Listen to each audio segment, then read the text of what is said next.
کہ یہ پہلا پروگرام یا پہلا خطاب ہمارا تیلگو میں ہوگا، جس کا عنوان ہے پرپنچ سمسیالکو پرشکارم اسلام، یعنی دنیا کے حالات کا حل اسلام کے اندر کیا ہے۔ اور اس خطاب کو، اس موضوع کو آپ کے سامنے پیش کریں گے ویزاگ سے آئے ہوئے مہمان خصوصی تیلگو داعی و مبلغ جناب شیخ محمد شریف صاحب۔ لہذا میں آپ سے گزارش کروں گا کہ آپ اپنا خطاب پیش کرنے کے لیے اسٹیج پر تشریف لائیں، اور ساتھ ہی ساتھ میں معزز علماء کرام سے بھی گزارش کروں گا کہ جو نیچے بیٹھے ہوئے ہیں وہ برائے کرم اسٹیج پر تشریف لے آئیں۔ ورحمۃ اللہ وبرکاتہ۔ ان الحمد للہ نحمده ونستعینه ونستغفره ونؤمن به ونتوکل علیہ ونعوذ باللہ من شرور انفسنا ومن سیئات اعمالنا من يهده الله فلا مضل له ومن يضلله فلا هادي له وأشهد أن لا إله إلا الله وحده لا شريك له وأشهد أن محمدا عبده ورسوله أرسله بالحق بشيرا ونذيرا أما بعد فإن خير الحديث كتاب الله وخير الهدي هدي محمد صلى الله عليه وسلم وشر الأمور محدثاتها وكل محدثة بدعة وكل بدعة ضلالة وكل ضلالة في النار۔ أعوذ بالله من الشيطان الرجيم، بسم الله الرحمن الرحيم۔ إن الدين عند الله الإسلام، رب اشرح لي صدري ويسر لي أمري واحلل عقدة من لساني يفقهوا قولي، ربي زدني علما ربي زدني علما اللهم ربي زدني علما، سبحانك لا علم لنا إلا ما علمتنا إنك أنت العليم الحكيم۔ అల్లాహ్ యొక్క శరణు వేడుకుంటూ ఉన్నాను। శైతాన్ యొక్క కీడు నుండి, శైతాన్ యొక్క చేష్టల నుండి రక్షణ పొందుట కొరకు అనంత కరుణామయుడు, అపార కరుణా ప్రదాత అయిన అల్లాహ్ పేరుతో ప్రారంభిస్తూ ఉన్నాను। ప్రియ సోదరులారా, ప్రియమైన ఇస్లామీయ సోదరీమణులారా, ఈ సాయంకాలపు సమయంలో నా యొక్క అంశం ప్రపంచ సమస్యలకు పరిష్కారం ఇస్లాం, ప్రపంచ సమస్యలకు పరిష్కారం ఇస్లాం అనే అంశమునకు గాను నేను మీ అందరినీ మరి ఒకసారి ఇస్లామీయ సాంప్రదాయంలో ఆహ్వానిస్తూ ఉన్నాను। అస్సలాము అలైకుం వరహ్మతుల్లాహి వబరకాతుహు। దీని యొక్క అర్థం మీ అందరిపై అల్లాహ్ యొక్క శాంతి, కారుణ్యము మరియు శుభములు వర్షించునుగాక। ప్రియ సోదరులారా, ప్రియమైన సోదరిమల్లారా, ముందుగా సర్వస్తోత్రములు అల్లాహ్కే ప్రత్యేకము, అల్హమ్దులిల్లా। పిదప అల్లాహ్ యొక్క సమస్త ప్రవక్తలపై అల్లాహ్ యొక్క కారుణ్యములు, శుభములు మరియు శాంతి వర్షించునుగాక। ప్రత్యేకముగా చిట్ట చివరి దైవ ప్రవక్త, ఆదర్శమూర్తి, హృదయాల విజేత, ప్రపంచానికి నాగరికత అంటేమిటో తెలిపిన మహనీయులు హజరతే ముహమ్మదు రసూలుల్లాహ్ సల్లల్లాహు అలైహి వసల్లం వారిపై. ప్రియులారా, ఈరోజు మనం చూస్తూ ఉన్నాం, ఏదైతే సమాజంలో మనం జీవితాన్ని గడుపుతూ ఉన్నామో ఈ సమాజం అనేక సమస్యల మధ్య కొట్టుమిట్టాడుతూ ఉన్నది.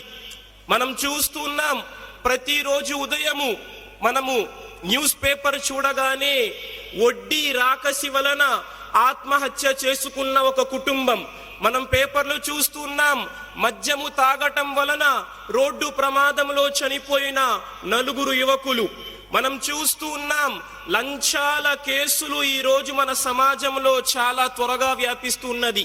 మనం చూస్తూ ఉన్నాం, ఉగ్రవాదం ప్రపంచాన్ని వణికిస్తూ ఉన్నది. మనం చూస్తూ ఉన్నాం, అంటరానితనం ఈ రోజుల్లో కూడా మన సమాజంలో ఉంటూ ఉన్నది. ఏమిటి ప్రియులారా, ఈరోజు సమస్యలు అనేకం ఉన్నాయి ప్రపంచంలో. మరి ఇస్లాం ధర్మం ఈనాడు ప్రపంచంలో ఉన్న సమస్యలను ఏ విధంగా పరిష్కరిస్తుంది? ఈరోజు ప్రపంచంలో అనేక మంది అనుకుంటూ ఉన్నారు, ఇస్లాం ప్రపంచంలో అశాంతిని రేగుడుతుంది. కానీ ప్రియులారా, ఇస్లాం ప్రపంచానికి శాంతిని అందిస్తూ ఉన్నది. ఈరోజు ప్రపంచంలో వడ్డీ కానివ్వండి, మద్యపానము కానివ్వండి, ధూమపానము కానివ్వండి, అవినీతి కానివ్వండి, మన స్త్రీలపై జరుగుతున్న అత్యాచారాలు కానివ్వండి, మన సమాజాన్ని వణికిస్తున్న ఉగ్రవాదం కానివ్వండి, ప్రతి దానిని ఇస్లాం ధర్మము పూర్తిగా వ్యతిరేకిస్తున్నది. ప్రియులారా, ఇస్లాం అంటే అర్థమేమిటి? ఇస్లాం అంటే అర్థమేమిటి? ఇస్లాం అనే అరబిక్ పదానికి అర్థం, ఇస్లాం అనే అరబిక్ పదానికి అర్థం మనల్ని సృష్టించిన, సర్వమానవాళిని సృష్టించిన సృష్టికర్తకు తమ జీవితాన్ని శాంతియుతంగా సమర్పించుకోవటాన్నే ఇస్లాం అంటారు. ప్రియులారా, ఇస్లాం అనగా తనను సృష్టించిన తన సృష్టికర్తకు తన జీవితాన్ని శాంతియుతమైన మార్గంలో సమర్పించటాన్ని ఇస్లాం అంటారు. మరి ఈరోజు ఇస్లాం ప్రపంచంలో ఏ విధంగా తన యొక్క మంచి విలువలతో కూడిన బోధనల గురించి ప్రపంచానికి సందేశం ఇస్తుంది? ఇస్లాం అంటే అర్థం ప్రియులారా శాంతి. ఈనాటి మన అంశం ప్రపంచ సమస్యలకు పరిష్కారం ఇస్లాం. ఈరోజు సమస్యలు చూద్దాం. అన్నింటికంటే మొట్టమొదటి సమస్య, నేను దాని వైపునకు మిమ్మల్ని తీసుకువెళ్తాను, వడ్డీ. గత జనవరి నెల అంతా మన ఆంధ్ర రాష్ట్రాన్ని ఒక ఊపివేసింది. ఏమిటి ప్రియులారా? Call money. గత జనవరి మాసమంతా ఆంధ్ర రాష్ట్రం మొత్తము ఒక ఊపిన సంఘటన ఏమిటండి? Call money. అంటే ఏమిటి ప్రియులారా? ఒక పేదవాడి పేద జీవితమును ఒక డబ్బున్నవాడు పేదవాడికి అప్పు ఇచ్చి వాడి వద్ద వడ్డీ గుంజుతూ ఆ వడ్డీ కాస్త భూచక్రవడ్డీగా పేదవాడి యొక్క బలహీనతను సొమ్ము చేసుకోవటమే కాల్మనీ ప్రియులారా. దీనికి వేరొక పేరేమిటి? వడ్డీ వ్యాపారం. మనం చూసాం, అనేక మంది కుటుంబాలు రోడ్డున పడ్డాయి, అనేక మంది జీవితాలు నాశనమయ్యాయి. వడ్డీ కట్టలేక ఎందరో ఆత్మహత్యలు చేసుకున్నారు. పేపర్లలో చూస్తూ ఉంటాం, వడ్డీ కట్టలేక రైతు ఆత్మహత్య, వడ్డీ కట్టలేక ఫలానా వ్యక్తి ఆత్మహత్య. మరి ఇస్లాం ఈ వడ్డీని ఏ విధంగా నిషేధిస్తుంది? 1400 సంవత్సరాల క్రితం, ఈనాటికి 1400 సంవత్సరాల క్రితం ఖురాన్ గ్రంథం ప్రపంచంలో అవతరించింది. ప్రియులారా, ఖురాన్ 1400 సంవత్సరాల క్రితం ప్రపంచానికి సందేశం ఇస్తుంది. పవిత్ర ఖురాన్ గ్రంథం 2వ అధ్యాయం సూర అల్ బకరా వాక్యము నెంబర్ 272 78లో సృష్టికర్త అయిన అల్లాహ్ సెలవిస్తూ ఉన్నారు, యా అయ్యుహల్లజీనా ఆమనుత్తఖుల్లాహ వజరు మా బకియ మినర్ రిబా ఇన్ కుంతుం ముమినీన్. ఈనాటికి 1400 సంవత్సరాల క్రితం వచ్చిన ఖురాన్ ప్రపంచానికి సందేశం ఇస్తుంది. ఓ విశ్వసించిన ప్రజలారా, ఓ విశ్వసించిన ప్రజలారా, మీలో విశ్వాసము గనక ఉంటే, ఓ విశ్వసించిన ప్రజలారా, మీలో విశ్వాసము గనక ఉంటే మీకు రావలసిన వడ్డీని విడిచిపెట్టండి. ఖురాన్ అంటుంది, మీకు రావలసిన వడ్డీని విడిచిపెట్టండి. ఒకవేళ మీరు వడ్డీని విడిచిపెట్టలేదా, అయితే అల్లాహతో మరియు అల్లాహ్ ప్రవక్తతో యుద్ధానికి సిద్ధం కండి. ఎవరైతే వడ్డీని విడిచిపెట్టరో వారికి ఖురాన్ గ్రంథం అంటుంది, మీరు వడ్డీని విడిచిపెట్టకపోతే అల్లాహ్ మరియు అల్లాహ్ ప్రవక్తతో యుద్ధానికి సిద్ధం కండి. 1400 సంవత్సరాల క్రితం ఈనాటి ప్రపంచములో ఉన్న సమస్య వడ్డీకి ఖురాన్ మార్గాన్ని చూపుతుంది. ప్రియులారా, పవిత్ర ఖురాన్ గ్రంథం 3వ అధ్యాయం సూరా ఆల్ ఇమ్రాన్ వాక్యం నెంబర్ 130లో సృష్టికర్త సెలవిస్తూ ఉన్నారు, యా అయ్యుహల్లజీనా ఆమనూ లా తఅకులుర్ రిబా. ఓ విశ్వసించిన ప్రజలారా, ఓ విశ్వసించిన ప్రజలారా, ద్విగుణీకృతం బహుద్విగుణీకృతం అయ్యే వడ్డీ తినటం మానండి. ఖురాన్ అంటుంది, ఓ విశ్వసించిన ప్రజలారా, రెట్టింపు బహురెట్టింపు అయ్యే వడ్డీని తినవేయటం మానివేయండి, అది మహాపాపం అని ఇస్లాం అంటుంది. ప్రియులారా, మరి ఈరోజు సమాజంలో వడ్డీ కూరుకుపోయి ఉందే, ఈ వడ్డీని ఇస్లాం ధర్మం నిషేధిస్తుందే. ఈ మాట ప్రపంచంలో మనతో ఉంటున్న సోదరులకు తెలుసా? ప్రియులారా, చూడండి, 1400 సంవత్సరాల క్రితం మానవ మహోపకారి హజ్రతే ముహమ్మదుర్ రసూలుల్లా సల్లల్లాహు అలైహి వసల్లం వారు బోధిస్తూ ఉన్నారు. ముస్లిం అనే హదీసు గ్రంథంలో హదీసు రాయబడి ఉంది. ప్రవక్త అంటున్నారు, ప్రవక్త వారిని శపించారు. ఎవరిని? వడ్డీకి ఇచ్చేవారిని, వడ్డీకి తీసుకునే వారిని, వడ్డీకి డబ్బు ఇచ్చేవారిని, వడ్డీకి డబ్బు తీసుకునే వారిని, వడ్డీ తీసుకునేటప్పుడు సాక్షులుగా ఉండేవారిని, వడ్డీ కొరకు అగ్రిమెంటు రాసేవారిని. ప్రవక్త శపిస్తున్నారు ఎవరిని?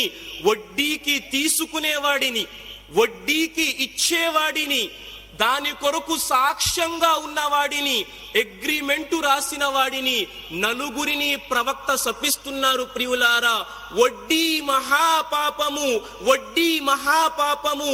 ఈ రోజు ప్రపంచము నుండి వడ్డీని తొలగించాలి అంటే ఇస్లాం యొక్క విధానం, ఇస్లామిక్ బ్యాంకింగ్ రావాలి. ప్రియులారా, ఇస్లామిక్ బ్యాంకింగ్ లో 0% వడ్డీ ఉంటుంది, వడ్డీ లేని విధానం ఉంటుంది. ప్రియులారా, ఈరోజు ప్రపంచంలో అనేక దేశాలు ఆర్థిక సంక్షోభంలో మునిగిపోయాయి. కొన్నిసార్లు చైనా యొక్క యువాన్ విలువ పడిపోతుంది, యూరో విలువ పడిపోతుంది, గ్రీస్ దేశం సంక్షోభంలోనికి వెళ్ళిపోతుంది. ప్రపంచ ఆర్థిక వ్యవస్థ అనేక సార్లు బలహీన పడిపోతుంది.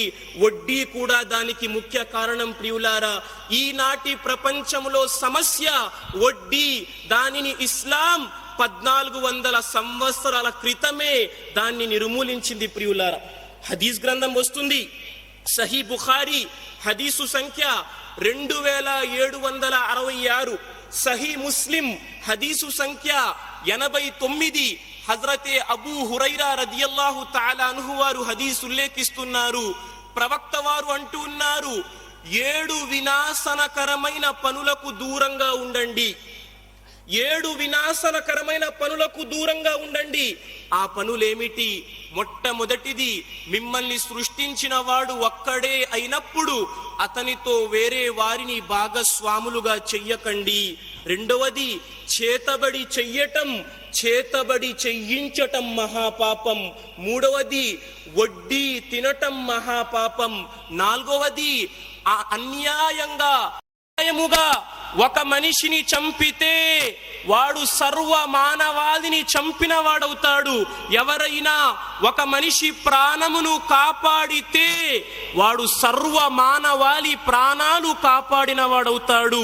ఇస్లాం యొక్క బోధన ప్రియులారా, ఇస్లాంలో హింసకు స్థానము లేదు ప్రియులారా. ఇస్లాం ధర్మం శాంతి ధర్మం. ఈరోజు ప్రపంచంలో ఎవరైతే అనేక మంది ప్రాణాలు తీస్తున్నారో వారు సూసైడ్ బాంబర్లుగా ప్రజల మధ్యలో కూర్చొని బాంబు పేల్చుకుంటున్నారు. ఏమి ప్రియులారా, వారు ముస్లింలు కాగలరా? ఇస్లాం అలాంటి దానికి అనుమతినిస్తున్నదా? ప్రవక్త అంటున్నారు, ఎవరైతే ఆత్మహత్య చేసుకుంటాడో ఆత్మహత్య చేసుకునేవాడి దేహం నరకానికి వెళ్తుంది. మరి ఎవరైతే 100 మంది మధ్యలో కూర్చొని తనను తాను చంపుకుంటున్నాడో వాడు ముస్లిం కాడు, ముస్లిం కాడు, ముస్లిం కాజాలడు ప్రియులారా. ఇస్లాం సమాజం యొక్క శాంతిని కాంక్షిస్తున్నది. యుద్ధములో సైతం నీతిని బోధించారు ప్రవక్త సల్లల్లాహు అలైహి వసల్లం వారు. ప్రవక్త వారు అంటున్నారు, యుద్ధానికి పంపుతూ తన సైనికులను, మీరు యుద్ధానికి వెళ్తున్నారు, యుద్ధములో చిన్న పిల్లలను చంపకూడదు, వృద్ధులను చంపకూడదు, మహిళలను చంపకూడదు. ఎవరైతే సన్యాసులు ధ్యానం చేసుకుంటున్నారో ఆ సన్యాసులను చంపరాదు, ఇళ్లను కాల్చరాదు, ఖర్జూరపు చెట్లను కాల్చరాదు. ఎవరైతే మీకు లొంగిపోయారో వారిని శిక్షించరాదు. యుద్ధంలో సైతం చిన్న పిల్లలను చంపకూడదు, మహిళలను చంపకూడదు, వృద్ధులను చంపకూడదు. మరి రోజు ప్రపంచంలో చంపుతున్నవాడు చిన్న పిల్లలను చంపుతున్నాడే, వాడు ముస్లిం కాగలడా ప్రియులారా? ఉగ్రవాదానికి మతము లేదు ప్రియులారా. ఈనాటికి కూడా చాలా మంది జ్ఞానము లేని వారు ఉగ్రవాదానికి మతముతో లింకు పెడుతున్నారు ప్రియులారా. నేను ఎవరి మాటో చెప్పను. మన దేశ ప్రధానమంత్రి గారు నరేంద్ర మోడీ గారు నవంబర్ మాసంలో ఇక్కడికి వెళ్ళారు, మలేషియా దేశానికి. మలేషియా దేశము కౌలాలంపూర్లో తూర్పు ఆసియా దేశాల శిఖరాగ్ర సమావేశమైంది. అక్కడ చెప్తున్నారు నరేంద్ర మోడీ గారు, ఉగ్రవాదాన్ని మతం నుండి వేరు చెయ్యాలి, ఉగ్రవాదానికి మతం లేదు. మన దేశ ప్రధానమంత్రి గారు ఒక సందేశం, గాం పేలుళ్ళు కానివ్వండి, 2007వ సంవత్సరం మక్కా మసీదు బ్లాస్ట్ కానివ్వండి, పానీపట్లో సంజౌతా ఎక్స్ప్రెస్ బ్లాస్ట్ కానివ్వండి, 2008లో ముంబై దాడులు, మాలేగాం దాడులు కానివ్వండి, ఆయన అంటున్నారు ఇందులో ఏ ఒక్క దాడి ఏ ముస్లిం చేయలేదే. ముగిస్తున్నాను ప్రియులారా. మన ఆంధ్ర రాష్ట్రంలో 2007వ సంవత్సరంలో మక్కా మసీదులో బాంబ్ బ్లాస్ట్ జరిగింది ప్రియులారా. బ్లాస్ట్లో చనిపోయిన వారు 7 అయితే 9 మంది పోలీస్ ఫైరింగ్లో చనిపోయారు. అప్పట్లో ఏం చేశారంటే వెంటనే 2007లో జరిగింది మక్కా మసీదులో బ్లాస్ట్. 7 బాంబు దాడిలో చనిపోతే 9 మంది పోలీసు కాల్పులో చనిపోయారు. వెంటనే ప్రపంచానికి ఏదో చూపించాలి. 200 మంది అమాయక ముస్లిం యువకులను అరెస్ట్ చేశారు ప్రియులారా. 2008 గడిచింది, 2009 గడిచింది, 2010 గడిచింది. 2011లో అప్పటి మన ముఖ్యమంత్రి గారు కిరణ్ కుమార్ రెడ్డి గారు స్టేట్మెంట్ ఇచ్చారు. అప్పటి సాక్షి దినపత్రిక ఫిబ్రవరి 3వ తారీఖు 2011 ప్రతిలో వస్తుంది. కిరణ్ కుమార్ రెడ్డి గారు అంటున్నారు, స్వామి అసీమానంద అనే వ్యక్తి హైదరాబాదులో బ్లాస్ట్కు పాల్పడ్డాడు.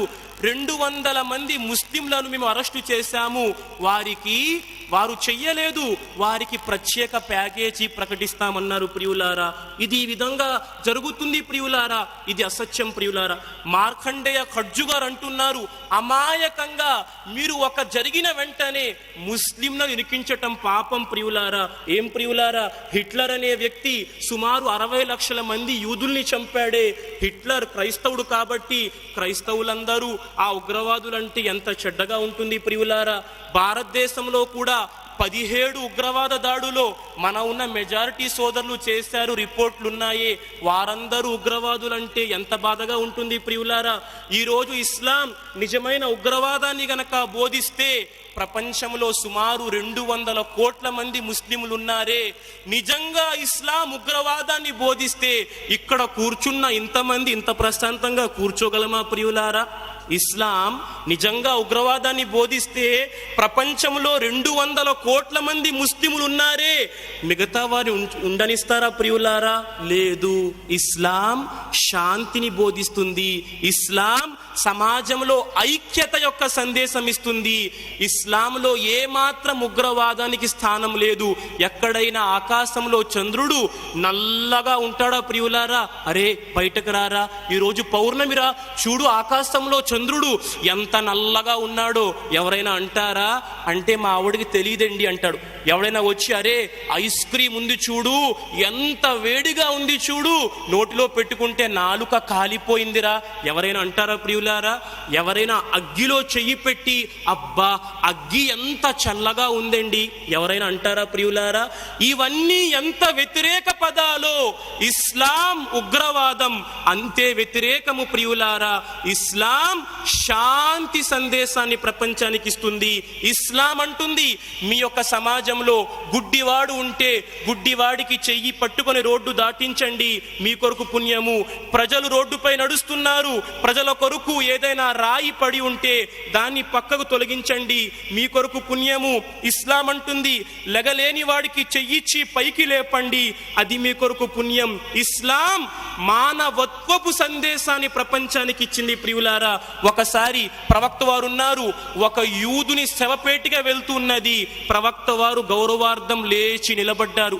శిష్యులు చెప్పారు, ప్రవక్త అది యూదుని శవపేటిక ప్రవక్త. ప్రవక్త అంటున్నారు, అతను యూదుడు తరువాత ముందు మానవుడు కదా. మానవత్వపు సందేశాన్ని ఇస్లాం ప్రపంచానికి ఇచ్చింది ప్రియులారా. ఇస్లాం ప్రపంచ శాంతి కొరకున్న ధర్మం ప్రియులారా. ఈరోజు ప్రపంచంలో ఏదైతే ఐఎస్ ఉందో, ఐఎస్ ఇస్లాంకు సంబంధించినది కాదు, అది అజ్ఞాన మూర్ఖ సంస్థ ప్రియులారా. వాడిలో ఏ ఒక్కడు ముస్లిం కాదు ప్రియులారా, వారందరూ అవిశ్వాసులు. దానికి ఇస్లాం ధర్మానికి ఏమాత్రం సంబంధం లేదు. మాటలు అనేకం ఉన్నాయి ఐఎస్ గురించి. క్యూబా యొక్క నేత ఫిడెల్ క్యాస్ట్రో ఒక మాట చెప్పారు. ఆంధ్రజ్యోతి దినపత్రిక నవంబర్ 19వ తారీఖు 2017 ఆర్టికల్ వచ్చింది. ఐఎస్ గురించి క్యూబా వృద్ధ నేత ఫిడెల్ క్యాస్ట్రో అంటున్నారు, is is nothing but creation of US and Israel. అది అమెరికా ఇజ్రాయెల్ సృష్టించాయి, అందులో ముస్లింలకు ఏమాత్రం ప్రమేయం లేదు ప్రియులారా. ఒకవేళ ఎవరైనా ఉన్నా ఇస్లాం దానిని నిక్కచ్చిగా నిషేధిస్తుంది, ఇస్లాం దానిని ఖండిస్తుంది. ఇస్లాం ఉగ్రవాదానికి వ్యతిరేకం, ఉగ్రవాదానికి మతం లేదు ప్రియులారా. ఇవే మాటలతో నేను ముగిస్తూ మరొకసారి మీకు ఇస్లాం యొక్క శాంతి సందేశాన్ని అందజేస్తున్నాను. ఈనాడు ప్రపంచంలో మనకున్న సమస్యలలో వడ్డీ లేని సమాజం గురించి ఇస్లాం ప్రపంచానికి సందేశాన్ని ఇస్తుంది. మద్యపాన రహిత సమాజాన్ని ఇస్లాం స్థాపిస్తున్నది. ఇదే విధంగా లంచము లేని సమాజాన్ని ఇస్లాం స్థాపిస్తున్నది. స్త్రీకి మహోన్నత గౌరవాన్ని ఇస్లాం ధర్మం ఇస్తూ ఉన్నది. మన సమాజం నుండి అంటరాన్ని తనాన్ని ఇస్లాం దూరంగా పెకిలించి వేస్తున్నది. ఇస్లాం ఉగ్రవాదము లేని శాంతి సామ్రాజ్య స్థాపన కొరకు ప్రపంచానికి సందేశం ఇస్తుంది. ఇవే మాటలతో ముగిస్తూ సృష్టికర్త అయిన అల్లాహ్తో ప్రార్థిస్తున్నాను, అల్లాహ్ సుబ్హానహు వ తఆలా మా దేశంలో ప్రతి ఒక్కరూ పరస్పరం ప్రేమ అభిమానాలతో కలిసిమెలిసి జీవించే భాగ్యాన్ని ప్రసాదించు. ఆమీన్. మా తోటి సోదరులకు మార్గదర్శకత్వాన్ని ప్రసాదించు. ఆమీన్. మా మధ్య కలతలు రేపే వారి నుండి మమ్మల్ని దూరంగా ఉంచు. ఆమీన్. అల్లాహ్ సుబ్హానహు వ తఆలా ఇస్లాం యొక్క సత్య సందేశాన్ని ప్రపంచం అర్థం చేసుకునే భాగ్యాన్ని ప్రసాదించు. ఆమీన్. ప్రతి ముస్లిం సోదరుడు ఖురాన్ మరియు హదీస్ చదువుతూ ఆ సందేశాన్ని ప్రపంచానికి అందజేసే భాగ్యాన్ని ప్రసాదించు.